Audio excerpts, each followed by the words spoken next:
The ugly duckling. It was lovely summer weather in the country Denmark, and the golden corn, the green oats, and the haystacks piled up in the meadows looked beautiful. The stork, walking about on his long red legs, chattered in the Egyptian language, which he had learnt from his mother.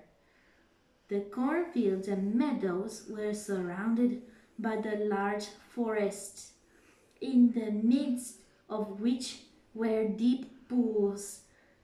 It was indeed delightful to walk about in Denmark, the country. In a sunny spot stood a pleasant old farmhouse close by a deep river, and from the house down to the waterside grew great burdock leaves so high that under the tallest of them a little child could stand upright.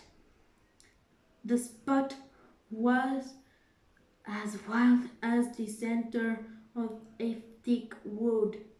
In this snug retreat sat on a duck on her nest, watching for her young brood to hatch. She was beginning to get tired of her task, for the little ones were a long time coming out of their shells, and she seldom had any visitors.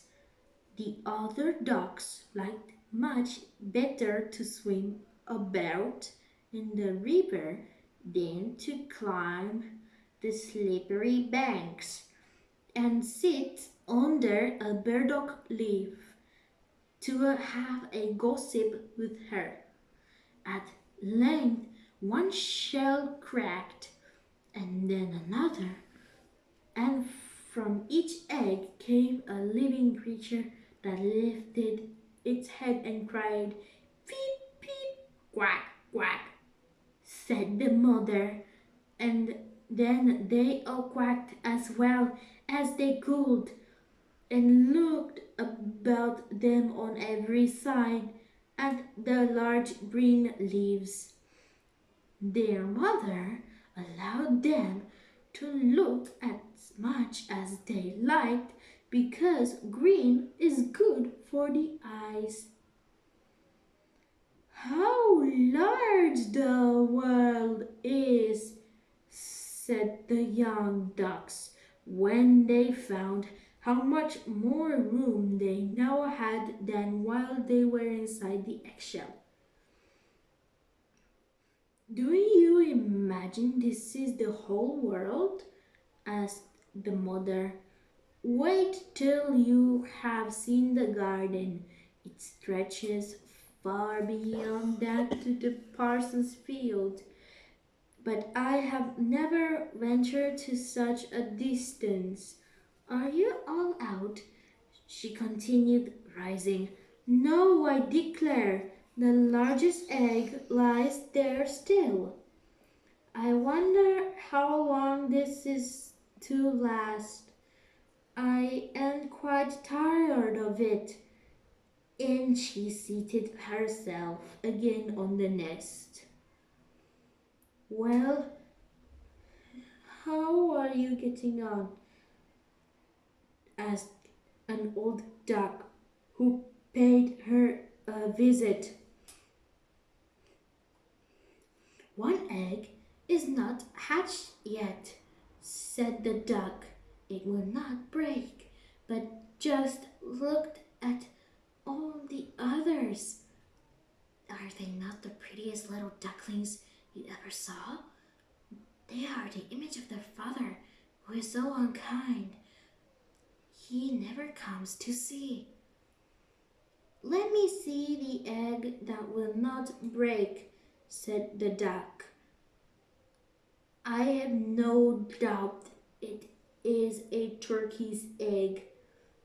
I have persuaded to hatch some once, And after all my care and trouble with the young ones, they were afraid of the water. I quacked and clucked, but all to no purpose. I could not get them to venture in. Let me look at the egg. Yes, that is a turkey's egg. Take my advice. Leave it where it is and teach the other children to swim. I think I will sit on it a little while longer, said the duck. As I have sat so long already, a few days will be nothing. Please yourself, said the old duck, and she went away. At last, the large egg broke, and a young one crept forth crying, "Beep, beep." It was very large and ugly. The duck stared at it and exclaimed,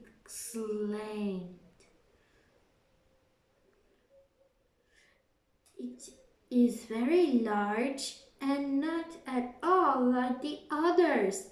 I wonder if it really is a turkey. We shall soon find it out.